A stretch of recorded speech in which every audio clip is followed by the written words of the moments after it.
I love that there's kids here at the hate conference, right? You know, this massive hate group that we've all put together, and yet, in fact, it's actually just a bunch of like moms and dads and families. By the way, I'd love if we can just raise your hand, and if you don't want to, that's okay. But raise your hand if you are a mom or a dad in the room here tonight. All right, now raise your hand if you had a mom and a dad. All right, now that's incredible. Isn't this great? Let's give a round of applause to everyone in here who's got families, and especially the families who have kids here tonight. It's tough, it's hard, I get it. I really do. We should, I feel like we should go around and find out. No, Terry, you've got what, 7? Terry's at 7. Anyone more than 7? Or is there like an auction out here? More than 7, how many? 9, all right, can anyone beat 9? Can anyone beat 9? All right, 9 has it. Congratulations. All right, now are you going for more? Are you going for a full 10? Congratulations. Wow. Congratulations. Seriously, that's incredible. I'm sorry? 10 is on the way. 10 is on the way. Well, as a Catholic, I'd say you already have 10.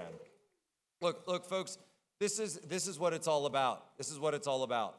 We want to raise families. The left is raising pride flags over cat shelters, okay? This is how you win. This is how you win all of this. And so I'd love to say, ladies and gentlemen, patriots and defenders of the West, we're at a crossroads right now. We're at the precipice overlooking the fate of actually everything we hold dear. It's not just a culture war. It's not just a political skirmish. Let's be blunt. We're in a war for civilization itself.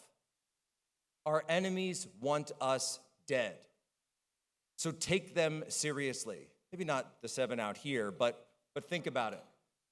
The Luigis, the Tesla terrorists, they would have no problem at all with getting rid of us. Raw Nationalist, you know, he's been writing about this extensively. The enemies of civilization are the enemies of civilization because they hate humanity. They hate humanity itself. They hate the average man, woman, and child just living their average, ordinary lives. And as Chesterton said, there is nothing more extraordinary than ordinary men and women living ordinary lives. And I think that's so true. And the fact that we've gotten so far away from that in our society shows how far we've gotten away from the source of truth and the source of all that's good. And look, I'm not here today to give you the doom and gloom. I'm here today to tell you how to win. This is exactly what this room has been convened for, and so thank you to Kevin and all the organizers for putting this all together, because that's what this is all about. Taking the flame of Western civilization, which is history's greatest human creation and a gift from God, and making sure that it burns brighter than ever. The key to victory is not just in our minds, it's in our words, it's in our children, it's in our families, it's natalism. Unapologetic, unrelenting commitment to life, to birth, and to the future. And let me be clear. Thank you. Western civilization is not just a collection of ideas or some abstract philosophy. It is a living, breathing legacy that was passed on to us from our ancestors, men and women who tamed wildernesses, built cathedrals, wrote symphonies, and conquered the unknown.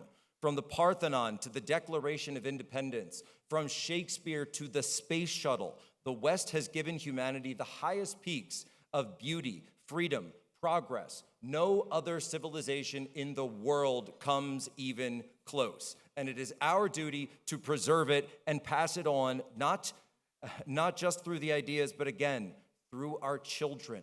Through our children. That is our duty, that is our task, that is our purpose. Now to the enemies of civilization, and call them whatever you want, the woke, the globalists, the nihilists, they don't just want to rewrite our history. They actually want to erase our future. They want to erase us, all of us, everyone in this room. And they would take our children and hand them off to God knows what. So how would they do that? Well, they would convince us that our way of life isn't worth living, that isn't worth defending, that having children, for example, well, that must be a burden, and our families are outdated, that our traditions are, in fact, oppressive to women, even oppressive to men. They've turned the miracle of life into a punchline, and they're laughing as our numbers dwindle. They want this. Go listen to Joy Reid. She'll talk about it all day long on MSNBC, although not on MSNBC anymore, I suppose. Sorry, Joy. That being said, though, I would like to announce, I've said this before, but I'll say it again, that if she's interested, Joy Reid, we are looking for junior interns at Human Events, and I'd be more than happy to take you on. I understand she has a background in blogging. But look, here's the truth they don't want you to hear.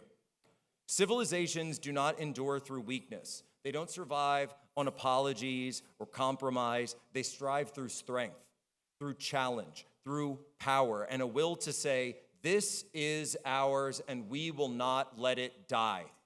The most powerful weapon in that fight, believe it or not, it actually is natalism. It's the act of bringing new life into the world. And in the world as it stands these days, it is a revolutionary act. The defiance of raising strong, proud children who will carry our values further and not the values of the people who hate us. Every cradle is a victory, every cradle we rock, and every family built is a battle won in this fight. And now look at the numbers, all right? Look at the numbers, and I don't need to go through and bore you with all of them. You all know the numbers. They don't lie. Across the West, birth rates are plummeting. Europe, America, Australia, we are not replacing ourselves. Meanwhile, those who don't share in our values, and in fact, those who despise our way of life, are actually outpacing us generation by generation, much of it by the design of our own corrupt elites through mass immigration. Well, as it turns out, human beings are not interchangeable units in a global economy. We are the children of Western civilization, and our civilization must be defended through that. So if we don't reverse this, by the way, these are common things to say. If you were giving this speech in any other country in the world or any other part of the world, people would ask, why are you even having a conference to discuss these things? You wouldn't have to explain this to the Chinese. You wouldn't have to explain this in India to the Indians. You wouldn't have to explain it in Japan to the Japanese. But for some reason, in the West, these are considered quote-unquote edgy ideas, while around the rest of the world, they call it basic common sense. But look, if we don't reverse the tide, there are challenges, and there are dark clouds on the horizon.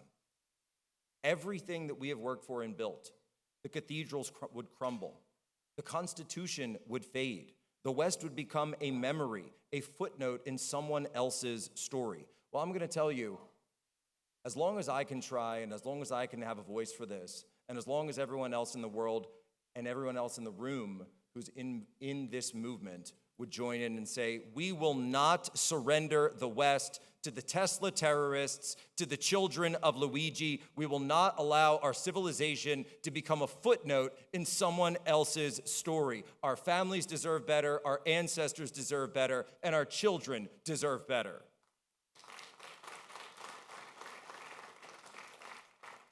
And we're winning, okay? We're winning. I want to be very clear about that. You look around this room, this is a win.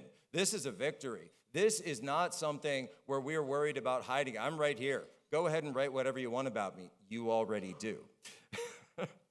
But it's simple, you know. I'm as most people know, I'm Roman Catholic, and in the church we have a saying that if your church ain't crying, it's dying, right? If your church ain't crying, it's dying. Meaning the kids. If you don't have those kids that you can hear them at the back of the church and they're being a little bit unruly, and I certainly was when I was a kid, and my kids are just the same. They're paying me back for all those weeks and Sunday mornings that I gave my dad and my mom a run for their money. But it's that idea, right? If you're in a society, if you're in an organization, or in this case, a civilization, because what is a civilization other than a collection of families? If it's not crying, it's dying. If your civilization is not producing children, then it has failed. It has failed at its most basic tenet of functionality, the family formation and the creation of children. And so we need bold leaders who are not afraid to say it anymore.